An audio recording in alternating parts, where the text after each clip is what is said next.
kajwi arwanya kuko ndwanya ibitutsi byiwe. Ariko ngo mwabanye mu nzu. Kakajwi twabanye mu nzu Kimironko.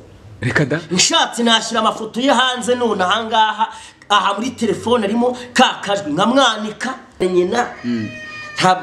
Na yindi condition nzirwa mushyiraho nzamubaza amagabo umwana n'uwanje ati n'uwanje tubwira ati ngompereza umwana wanje mujyane. Ibyo ni ibintu byo muri showbiz nari nakoze ariko nza gusanga birimo amakosa bigize ibyaha nyuma mbisabira imbabazi birarangira.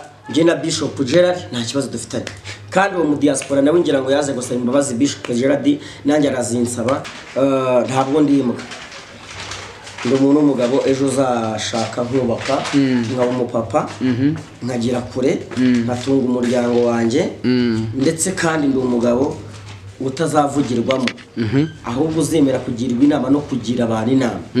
Uri kumva ndi umugabo ushoboye apana byo ndabara bavuga ngo umugabo ushobotse ariko adashobora. Ariko ntabwo uraba umugabo watubwiye ko uri umusore. Oya ndi umugabo mu buryo bubiri.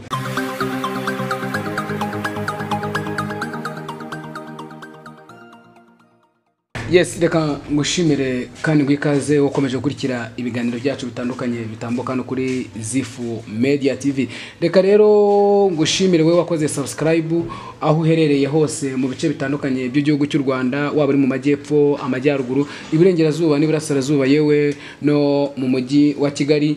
Namwe ba diaspora mudukurikira muri mu bice bitandukanye biri hanze y'igihugu cy'u Rwanda, namwe mbahaye ikaze kuri Zifu Media TV. Kuko mubibona rero kuri kamera za Zifu Media TV turi kumwe no mutumirwa cyangwa se ntabwo namwita umushyitsi kubera ko ahangaha kuri Zifu Media TV ntabwo ari ubwa mbere ahageze, ni umusangwa mu rugo. Reka rero ntangire mu ikaze, bamwe baramuzi abandi ntibamuzi ariko ntabwo namuvuga no umuntu w'umugabo. Reka mu ikaze atangire yibwira abakunzi ba Zifu Media TV. Umukozi w'Imana ni karibu. Urakoze cyane Imana ibamugisha. Amazina nitwa Prophete Byukuri Bagirana Noheli. Abantu bose baranzi nta muntu utanzi. Ndumva rero icyo navuga cyo dusuhuje abantu badukurikiranye bari mu gihugu cy'u Rwanda, abari mu majyepfo, abari mu majyaruguru, ari mu burasirazuba n'iburengera bwaryo. Reka mbifurize umugisha w'Imana. Sinabura no gusuhuza bene data Imana yahaye amahirwe yo kuguruka ku gisiga kikabagurukana kikabajyana hanze. Ariko ngo urabakunda cyane. Imana nabibaho umugisha. Nakubwiye ngo nsuhuje buri muntu wese ahaherereye. Nta muntu nanga. Umwanzi wanjye no umuntu umwe. Ni Satani ndetse no mubiri wanjye n'igihe cyanjye.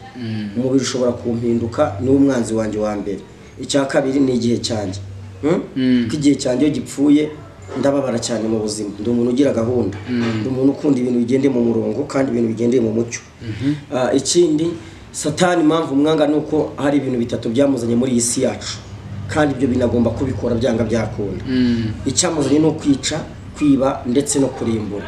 Ariyo mpamvu njya mvuga ngo abantu babe maso kuko batazi umunsi n'igihe ejo bashobora kuba batungurwa bagahura n'ibyo bigeragezo. Ariko Bibiliya avuga ngo nzi neza ko ushobora byose Mana kandi nta kibasha kurogoya imigambi yawe yose. Rero kuba nakunda aba diaspora, kuba nakunda abanyarwanda, kuba nakunda abatuye isi yose, nta mwanzi nanga. Nje umwanzi nanga ni Satani ushobora kuneza umuraba. Ubundi nge nta mwanzi ngira mu buzima bwanjye. Nitwa Prophete Noheli, nyimara kubyarwa bwa kabiri nkibizwa mu mazi menshi, nkapfana na Kristo nkazukana nawe mu bugingo bushya. Nahise mbicyaremwe gishya. Kandi ijambo ravuga ngo iyo turi muri Kristo Yesu ngo ibyaremwe byose bihinduka iki? Bihinduka bishyashya. Umuntu abamaze kubicyaremwe gishya kuko abamaze kwiyakira mu butatu butagatifu bw'Imana.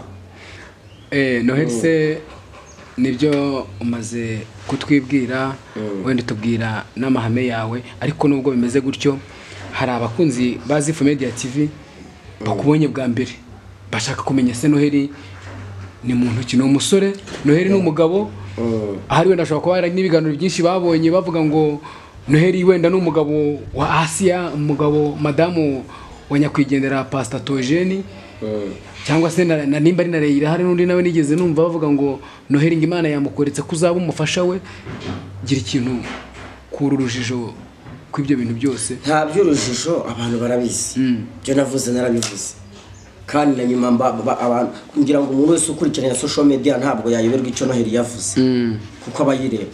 Noheli ni umusore ukunda gusenga, wubaha Imana, ukunda abanyarwanda, ukunda abana b'u Rwanda ndetse ukunda igihugu cye ndetse ukunda buri munyarwanda aherereye yaba ari umudiaspora ujyavanga amazi arashyuha niyibagirwa iwabo wambeho nawe ndamukunda sibyo kandi njya nkunda kuvuga iri jambo rivuga ngo Imana itanga umugisha mu mujyi ndetse no mu cyaro Theo Bosebabireba yaravuze ngo miliyoni z'amadolari zarahunitswe abatagira shinge na rugero barasunitswe begejwe urukundo aravuga ngo urubanza natangiye 8 Yesu agiye kurinda garuka rutarangiye ngo habuze abagabo bo kugira gutebo kubihamya nje kubihamya ndi umusore ukunda gusenga ubaha Imana ejo uzavamo umupapa nkaba nahura n'umufasha twahuza twarambagezanya twakwemezanya tukaba twabana nuko guko ngiye mbyumva Noheli ukomoje ku kantu kameze nkaho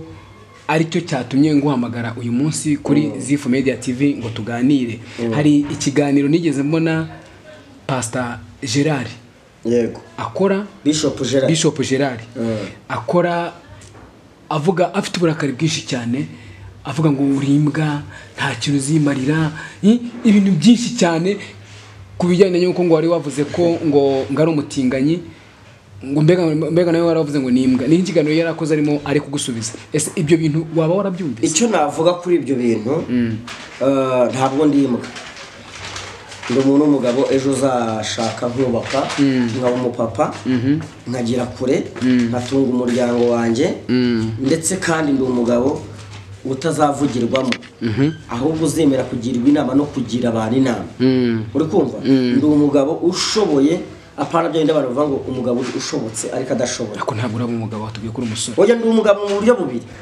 hasigaye uburyo bumwe ubundi namaze kuba umugabo ngewe ndi umugabo wo guhamya ibya Yesu Kristo ko Petero yaravuze ngo icyakora bamwemeye bose bakizera izina rye bahawe ubushobozi bwo kwitwa baki abana b'Imana ndetse Petero yaravuze ngo mu mahanga yose abubaha Imana bagakora ibyo gukiranuka ab'Imana irabemera rero niyo mpamvu ngo ndi umugabo bya Kristo shigaje ko umugabo mu rugo iwanjye ningashaka umugore nkaba umugabo ikindi kugisubizo warumbajije ikibazo warumbajije nari naragisubiza neza Bishop Gerard ni umubyeyi wanjye ni umuntu nubaha ni umuntu mfata nk'umuntu mukuru iyo duhagaze imbere ya kamera ibyo tuvuga byose hari igihe tuvuga ibintu bigakomeretsa abantu hari igihe tuvuga ibintu bikomora abantu mu bintu ijana umuntu ashobora kuvuga ntashobora kuvamo ikintu kimwe yavuga atandikiriye rero agaciro ariko ibyo bintu byabayeho Bishop Gerard duterana amagambo ariko ndamubwira ni ngewe ndi umwana kuri wowe urambyaye uri data mu buryo bw'umwuka urambyaye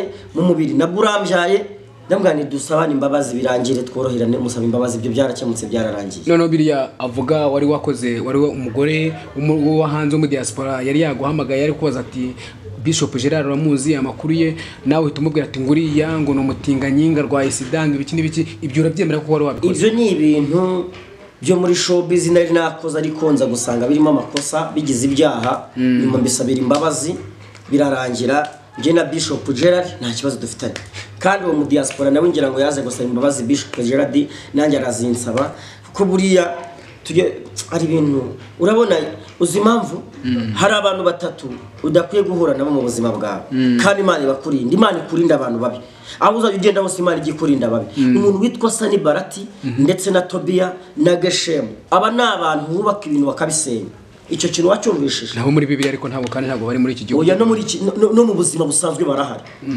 burya njya nkunda kuvuga ngo ishyari ni ishuri rya nyuma umuntu yiga agahita ahinduka umurozi umunyeshyari n'umurozi ni abantu babiri b'amahasa bavukana ko umuntu abanza kugira ishyari nyuma karoga akabahita abiki umwicana wabyumvishije neza ariyo mpamvu ushaka kukubwira ngo umuntu uzirinda mu buzima bwawe ukamwirinda uyu muntu nunahura nawe uzamwirinda umuntu uzaza akakubwira ngo bakuvuze akajya ahora kuzanira amagambo ngo bakuvuze akajya ahora kuvuga ngo numvishe bakuvuga numvishe bagutuka numvishije bakuvuga akakuzanira amagambo mabi akakuzanira ibintu bigusenya ibintu bituma ukomereka uyu muntu uzamwirinde kuko wasanga hari ibyo akuzanira ari ibyo aba yajyanye ari nawe wagize uti wegisire babana ako ni inshuti yawe ariko icyo ni icyambere buretse gatoya kukuburira buretse gato uwa kabiri ni umuntu uguhanira mu bantu akaguhanira mu bantu akerekana amakosa yawe inshuti nyayo ntabwo iguhanira mu bandi,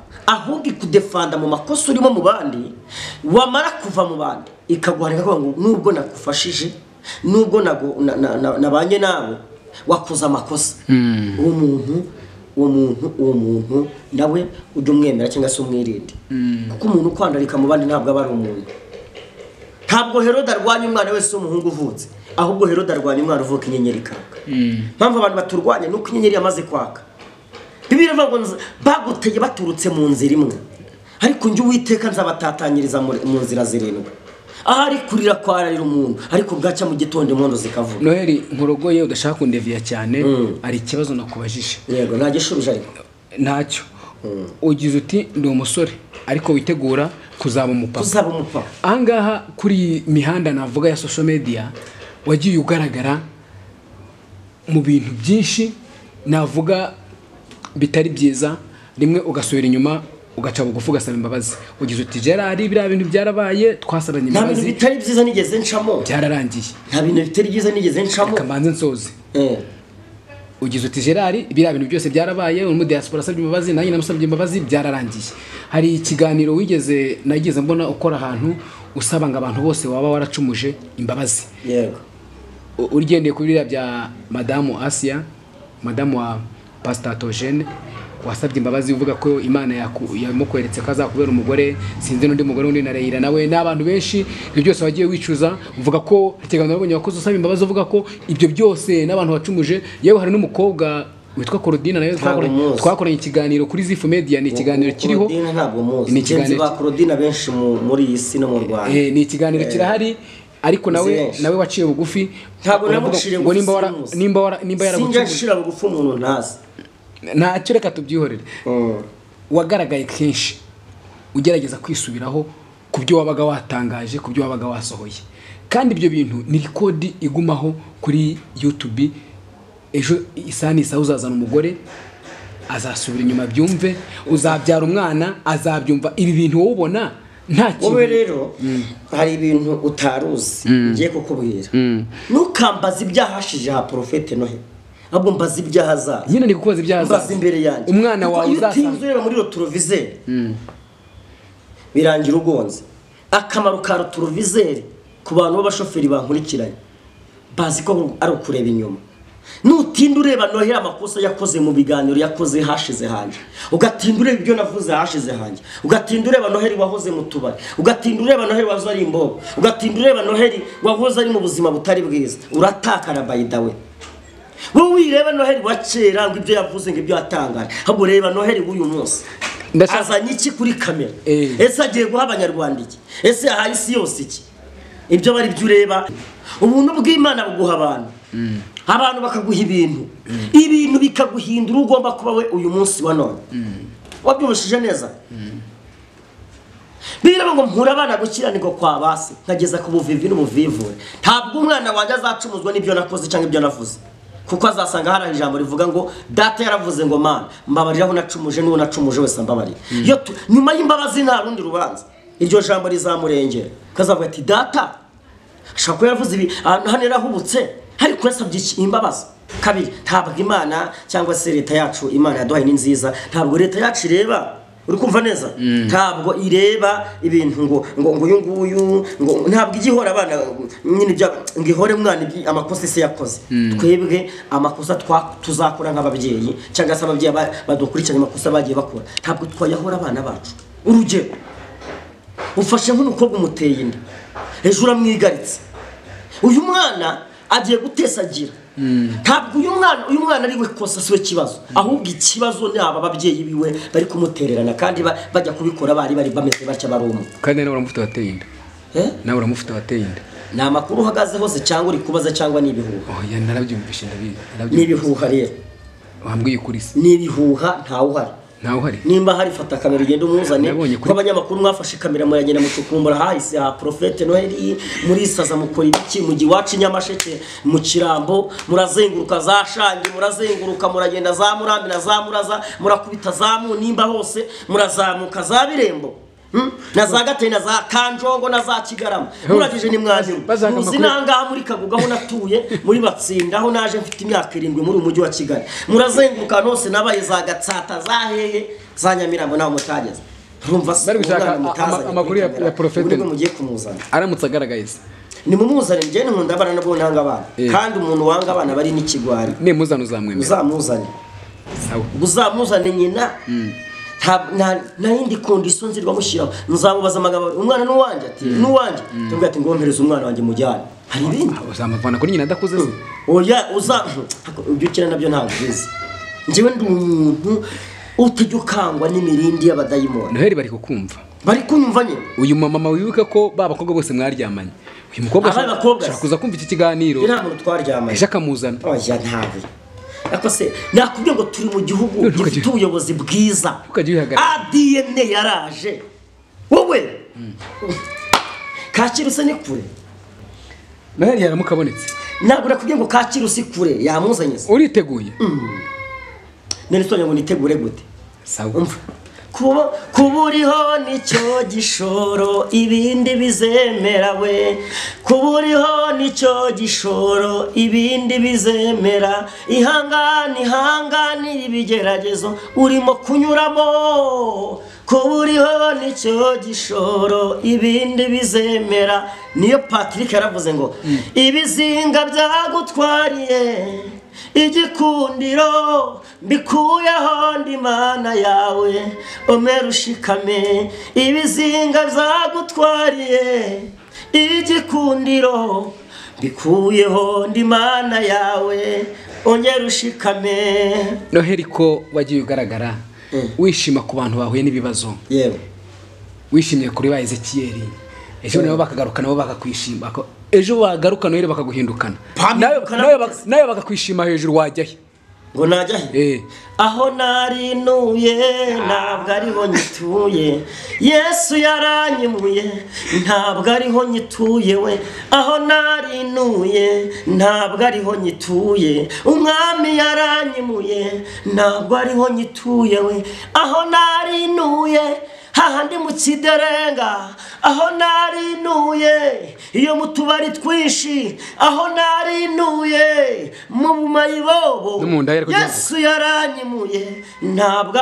ritalazala wido biko nizango winidra ndakumva papa ndakumva mana Yesu yaranyimuye akura mu buzima bwo gupfundikanya uri kumva neza ngo usabye ikiguzi cy'ubuzima wamaye sinakibona niyo naguha n'amafaranga menshi niyo wana n'ikiguzi cy'ubuzima ariko nawe kubanza utaravayo ushobora kuba waravuye mu buryo bw'indirimbo ko mfite amakuru kugisoma ku kayoga yampinduriye agahinda amumunezero anyuzuza amahoro n'ibishimo Yesu ntabwo nzamuvaho nohe ngiye gukurikirana muri iyi minsi wewe wishaka views ntago ari views kuko buretse gatoya wishaka views Prophete Noheli akira ibyo ngo haye ari abantu muri gusukira indwara arayirata ari abantu muri gusangira muri iyi minsi nohe ari abantu muri gusangira muri iyi minsi wabahamagaye kuri telefone ufite nimero yabo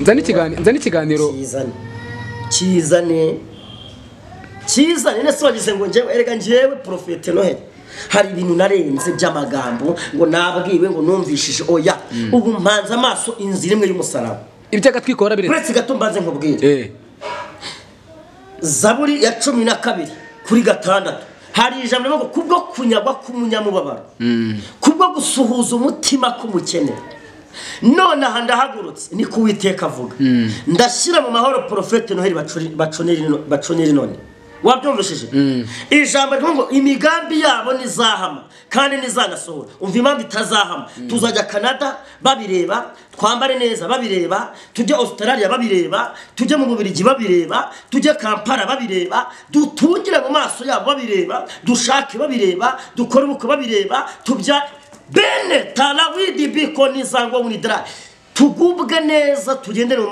mamodoka meza bahari babireba kubera ko imigambi yabo ntabwo izahama kandi nizanasohora ni kuwiteka avuga nohe nizere ko nazongera kukubona mu matiku kuri kamera njyewe nta by'amatiku wabaye mushya warakijijwe ndimo ndigisha abantu ikintu cyitwa guhunga icyaha. Ezekiel mwasabanye imbabazi cyane rwose cyane nawe ubundi se urayanguza n'ikiganiro ukizanye k'umugore yagarutse se ubu wagiye kumusura ntabwo ari ngombwa abantu bose mbasure gute se nimba umuntu mwariyunze mukaba inshuti wamwishimye hejuru umugore we yavuye mu Noheli n'impamvu ubona kakajwi ndwanya Noheli avugisha ukuri kakajwi arwanya kuko ndwanya ibitutsi byiwe ariko ngo mwabanye mu nzu kakajwi twabanye mu nzu Kimironko reka da nshatse nashyira amafoto ye hanze none ahangaha aha muri telefone arimo kakajwi nkamwanika.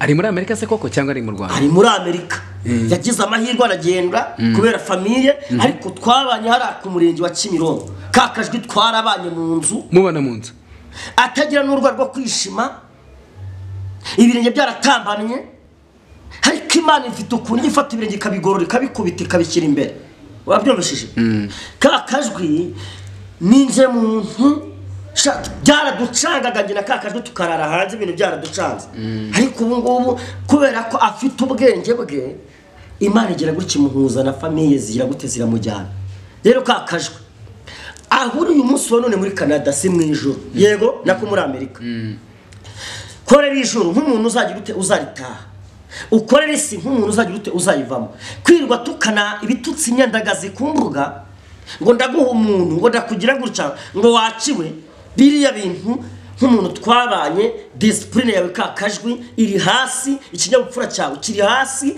wavuye inanga mwemera dusenga nkubwira ngo Imana izatugira neza nubwo turi gupfundikanya nakizwe nkuko nawe wakijije nakizwe yakira umwami Yesu n'umukiza kakajwi ariko aho ntiyaba kuko impamvu mvago kakajwi banza yarabaye umusaza akimara kugera hanze kuko ari intanga yari umwana mwiza ari muzima ibi ntabwo nkubeshya yari umwana mwiza rwose yari umwana mwiza kakajwi impamvu abantu banyanga ninjye watangaje inkuru y'umutubuzi witwa impano y'Imana abantu bangendaho cyangwa nuko ari inshuti yawe akaba ariyo kakajwi vuga ko impano y'Imana ari umutubuzi atari ibyo akora atari Imana yamuhamagaye ni umutubuzi kandi inshuti yawe kandi inshuti yawe oya ntabwo ari inshuti yawe akaba ariyo mpamvu buretse gatoya wanya kakajwi kuko kakajwi nawe ntabwo ari inshuti yanjye kakajwi niwe inshuti yanjye ko niwe twabanye mu nzu Kimironko kabiri none akurwanyije gute kandi ari inshuti yawe yarwanyije mwibuke neza ifoto yagiye ku mbuga twaraserereye hari ibintu yansabye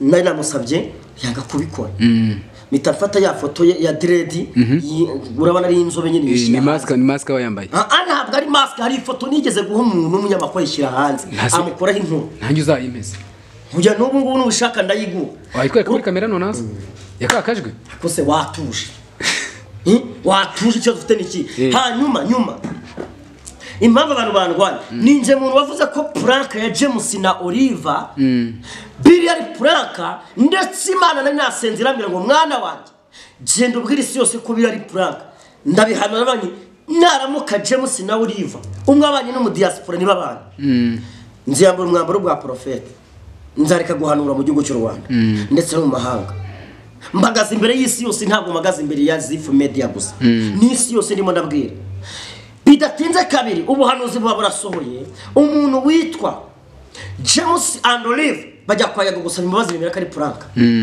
si kimwe na Ezekiel nawe rero ndi umwe mu bantu barebye biriya bintu ndabyitegereza we n'umugore we yego ndibaza nk'umuntu ni hehe urwo rusenyuka cyangwa se umuntu atandukana n'undi nyuma y'iminsi biragahita agaruka mu aho hantu hari akabazo nibajije icyo ni kimwe nangize ngo Imana yabikweretse oya aho no kwitekereza kwanjye ikindi ndongera ndanyaruka hari abantu benshi ndababwira ngo ngiye kubereka umuntu wigize umuprofete mufata nk'Imana mu gihugu cy'u Rwanda muhora musingiza ntabwo wise umumenya wamaye audio nikubita hanze abantu bahita bamenya ko ari ikirura cye cyishe mu nama njye ntabwo mumenya ariko uramuzi n'umuntu ngo wahanuraga ngo nyabwo gwaraye n'ibiki ntabwo mumenya sawa rero wasanga ari abantu bari batwikurikiye batamuzi bamwita nibishaka Theogene Theogene wabyumvishije aho niho abantu batangiye kunyanga abandi bakavuga banyita ngo ndinjajwa sindinjajwa njemena umuceri buri gihe w'abantu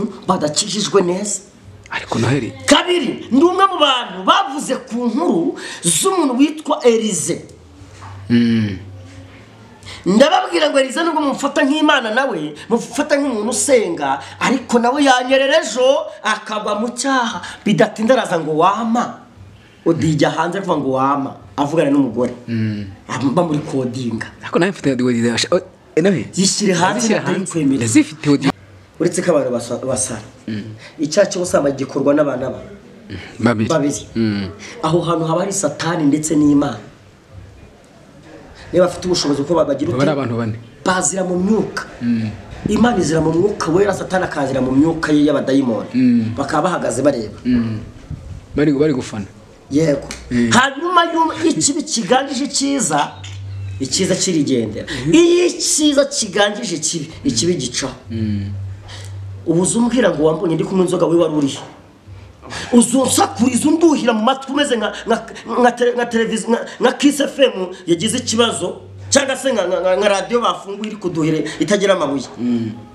ngo wambonye ngo ndi gusaba we wari urihe wambonye ndi abantu uwo muba mwabikoze ni umwana w'umuntu ni hatari uwo muba mwabikoze ni ubagushyira akira hanze guteze ni ubagushyira sinjya nsambana ngewe Noheli ko ugenda mubwira mugusyo nkabirije abadayimoni nabo bakoresha ngiye mubwira biza uri umutagatifu nge ndi umwana w'Imana sha nakijijwe ibyo nakoze ibyo natakoze ntago nzabikizwa ubu ibyaha byose wakoze narabyiha ubu muri iyi minsi tubone Noheli mushyashya muri iyi minsi vuga ngo Noheli wakera wari mubi ubu yabaye mu minsi uzabatizwa nka DJ Brian natwe bitwere batizwe iki se kandi narabatijwe ahubwo Noheli yarabatijwe yari n'umukristo ukomeye agera igihe aranyerera ariko yarongera arahaguruka ijambo rivuga ngo mukiranutsi wanjye naho yaba never again ntago azarambara guhora wisubiraho Noheli ejo wakongera ukagwa umwana mwiza nohora wisubiraho wa mwana w'ikirara ahubwo yagize ute yageze kwa se yamuhemukiye yagurishije ibintu byose se yamuhaye ntiyagarutse se bakamwakira erega Imana yacikiye ku ntebe y'imbabazi reka abana birirwa bavuga ibyo batazi ngaho se gira Ezekiel inama nabakizwe basi Ezekiel yakizwe agakiza ntabwo ese ubundi agakiza niki agakiza ntabwo ari ubwisungane bwa mituweli du sante agakiza ntabwo ari ubwisungane bwa mituweli agakiza ni individuel gukizwa ni ku giti cy'umuntu wabyumvishije neza niyo mpamvu ubona abantu bagenda bakomereka kubera iki nubwo isi yaguteje cyamunara muri ijuru ryarakuranguye uko bishinyitse siko bishikura kandi utaranirwa agaramye agira ngo ijuru riri hafi umunyabwenge ni uwiga gusekera imbere y'ibyifuzo ko arira agakomerera imbere y'ibishaka kumukomeretsa ntushobora kugera i Kanani utaranyura mu butayu ihanganira ubutayu uri kunyuramo ihanganira ibyerekezo gucamo kandi Satani ntagakinga ahubwo yegekaho icyo kintu mu cyumba Satani ntakinga ahubwo yegekaho kuko nta rufunguzo afite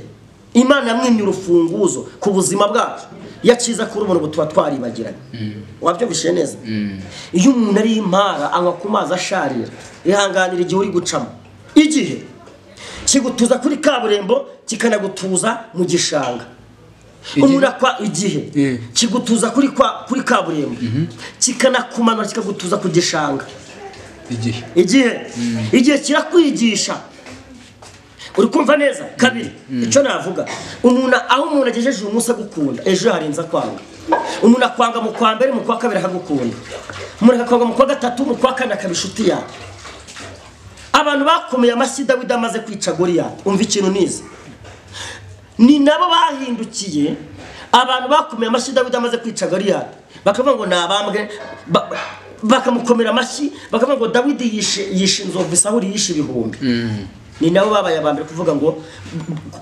kumutera amabuye Sawuli yamuhindutse abantu Yesu Kristo yagaburiye agatubura imigati ni nabo bamuvugiye akamera ku musozi bavuga ngo ozana ni nabo bavuze ngo nabambwe n'umugome mutubamburire Baraba kiriya gisambo mutubambiriye wita umwana wabyumvishije Noheli tukiri mu isi dufashe igihe mu ntambara dusoza tugana ku musozo ndashaka ugire ubutumwa nk'umuntu wakijijwe wabaye mu bintu navuga by'agatwiko nta gatwiko ngiye nabayemo kumva kandi ikibi cyawe ni kimwe uremera ntabwo navuze agatwiko vuga amatiku naba narabayemo muri showbiz wabaye mu matiku muri showbiz noneho ndashaka ugire message ubutumwa wagenera abantu bakibirimo Yobu yaravuze ngo navuye mu nda ya mama ntacyo nambaye, nzari ndava no mu nda y'isi ntacyo ngize ute, ntacyo mfite.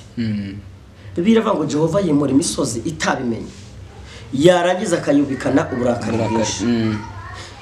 Ijambo rivuga ngo yarakibiranduye, ndavuga igitare, arangije akicara hejuru. Ijambo rivuga ngo kubwanjye nzabyikorera, nta cyatuma izina ryanjye ritukwa cyangwa se ngo rikize ute rikorwe n'isoni. Hahirwa bizeye ibyo babwiye n'umwami Imana ko bizasohora, kuko nta jambo Imana ivuga ngo rihere. Rero icyo nababwira, bakorera isi nk'abantu bazayivamo, bakorere views nk'abantu ejo bahabwa release content, nk'abantu ejo bahabwa strike. Bashaka ubugingo kuko nibo bwa mbere. Amafaranga turapfa tukayasiga. Nge nabonye abakire benshi cyane, kora nta muntu aguteye ubwoba nawe. Buretse gatoya, nabonye abakire benshi cyane. Umukire akagira amazu 15 ama etage, akagira amaranjiro, akagira amamodoka. Ariko iyo upfuye nta modoka baguhambamo, nta n'inzu nziza baguhambamo, bakujyanira usororo ukamanuka hasi mu gitaka. Kereka hano numvishije ngo bahambye umuntu ngo umukire ngo mu modoka, niba ari sinze mu gihugu cyo hanze ngibyo, niba ari nije, niba ari hehe. Ariko nawe ndimo ndahamya ko ari ikibazo cy'ubwoba cyagute. Ubwoba se bw'iki?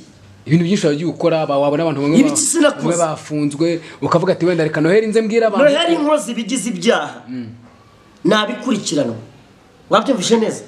Ariko nkozi bitageze ibyaha nta muntu wankurikirana. Hari imiryango myinshi. Bibiliya iravuga ngo Imana yabwiye Kayini ngo nukora neza ntabwo uzemerwa.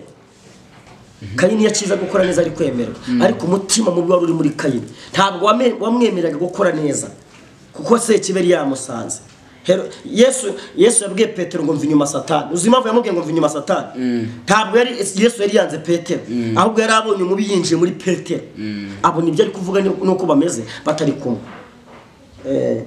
Noheli rero reka dusoreze aha ngaha, ngushimire wenda kubwo kwemera kuza, yego, ukatuganiriza, ukaduha ukuri, ukatubwira ko Noheli wabaye umuntu mushya. Ndi mushya, wabaye ikiremwa gishya. Petero yaravuze ngo nyine muto nakoraga iby'abana, maze gukora siga inkuru by'abantu bakuru. Uri gukora iby'abantu bakuru? Gukora iby'abantu kuko ejo nzaba umupapa, nzarambagiza inkwe ufite shira, nsabe ntashiringira. Ubwo umuntu wagira iboneko wagira yereko nawe yaritamba 0780 52 90 0780 52 90 ni WhatsApp yanyu. No mu diaspora wamamagara tukaganira, ukangira inama bitewe nuko ubona platform y'ibiganiro byanjye ihagaze. Mfite n'indirimbo ngiye gusohora ejo bundi yitwa Zakaria, birarangiye niko yitwa. Iravuga ngo ntacyo Zakaria ariko vuga atarabona ibitangaza by'Imana. Umureka camarenga igihe n'ikigera zatubara vuga. N'indirimbo irimo ijambo rivuga ngo uko bishinyitse siko bishikura. Badaye ka freestyle ze ko ntacyo bitwaye. Nubwo ubona isi yaguteje cyamunara, ariko humuri ijuru ryarakuranguye. Nubwo ubona isi yaguteje cyamunara, ariko humuri ijuru ryarakuranguye. Ibyaguhigaga byuraye we, kandi abanzi bawe bakozwe n'isoni. Uko bishinyitse ntabwo ari ko bishikura, wowe humuri Imana iza kugirira neza. Ntacyo Zakariya yari kuvuga atari yabona ibitangaza by'Imana. Nimumureke aca amarenga, igihe nikigera aza tubura avuge. Ivuga bikaba yategeka bigakomera. Iyakumenye utaraba n'urusoro, ifite ijambo rya nyuma ku buzima bwawe. Naraye numvishijwe rimbwira bihinduye, nagize amatsiko ntega amatwi ijwi rirakomeza.